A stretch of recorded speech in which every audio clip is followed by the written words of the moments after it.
Parashat Re'eh in Devarim, chapter 12, we read of the parameters for consuming meat outside of the sacrificial context of the Beit HaMikdash. Chapter 12, verse 23 exhorts, Rak chazak levilti achol hadam, ki hadam hu hanefesh, v'lo tochal hanefesh im habasar. Right? Only be steadfast in not eating the blood, for the blood is the life, and you shall not eat the life with the flesh. This verse has long puzzled commentators. Why does avoiding consuming blood require us to be uniquely chazak, uniquely strong or steadfast, in a way that no other mitzvah does? This phrase does not appear with any individual mitzvah in any other context, as far as I know. This question is the subject of a famous debate recorded in the Sifrei, the Halachic Midrash on Devarim. Rak chazak levilti achol hadam, a quote from our verse, right? Just be strong in order to not eat the blood. Rabbi Yehuda Omer, Magid Yisrael shtufin bedam kodem matan Torah.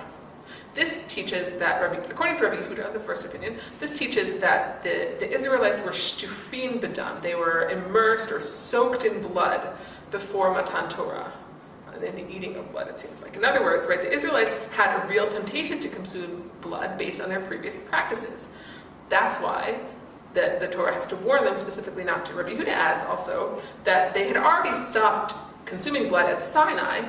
That's why the word, it says rak chazak, just be careful, because rak is often understood as some sort of a miyu, like a carve out in halachic midrash. It's saying rak chazak, right, be careful about this thing that you've already started to be careful about, but you do have an existing temptation to consume. Still, even if Bnei Israel were able to cut blood out of their diets, they lived the alternative, so they needed some sort of special exhortation. The second opinion is that of Rabbi Shimon ben Azai. Amar Rabbi Shimon ben Azai, V'halo 300 mitzvot aseh b'Torah, keyotzei b'zeh. Right? Aren't there 300 other positive commandments in the Torah like this? Lamar, ma hadam she'ein b'chol mitzvot kal mimenu. Right? Just as, right, he's reading this as a positive commandment. Be strong in order not to eat blood, right? Not eating blood is a negative commandment. Being strong, he's reading as almost a positive commandment. But aren't there 300 other positive commandments in the Torah? It teaches you that ma'adam she'ein b'chol mitzvot kal mimenu, right? Blood is like one of the simpler, easier, lighter, weaker mitzvot, right? Here's your chaka tuvalav, right? The text is still warning you about it. Shar kol mitzvot alachat kama v'chama. How much more careful do you have to be about other ones? It's true, it's unusual that the exhortation not to eat blood is singled out for some sort of fortitude, but it's not because it actually requires any fortitude. In fact, it requires no fortitude, but it shows you that everything requires fortitude. This is perhaps connects to the statement of a different Rabbi Shimon, the son of Rabbi Yehuda Hanasi, which recorded in several other places in rabbinic literature. Rabbi Shimon ben Rabbi Omer, Harehu Omer, Rak chazak levilti achol hadam. Why does it tell you this, to be so careful? Ma hadam shenafsho shel adam chata mimenu, right? What blood, which people find disgusting, the Torah still tells you that you will receive a reward for avoiding it, all the more so the things that you actually desire, that you desist from, you will receive a reward from. If we go back to what's the machloket in the Sifrei, Rabbi Yehuda places the prohibition in the historical context, speaking in past tense, in which he imagines eating blood was a real temptation. Ben Azai assumes that his own revulsion at eating blood is and was universal, and therefore the Torah is in fact giving a special exhortation that even keeping simple mitzvot requires special care, and if we have Rabbi Shimon ben Rabbi's position, engender special reward. Rabbi Yehuda's answer requires a little more attention, however.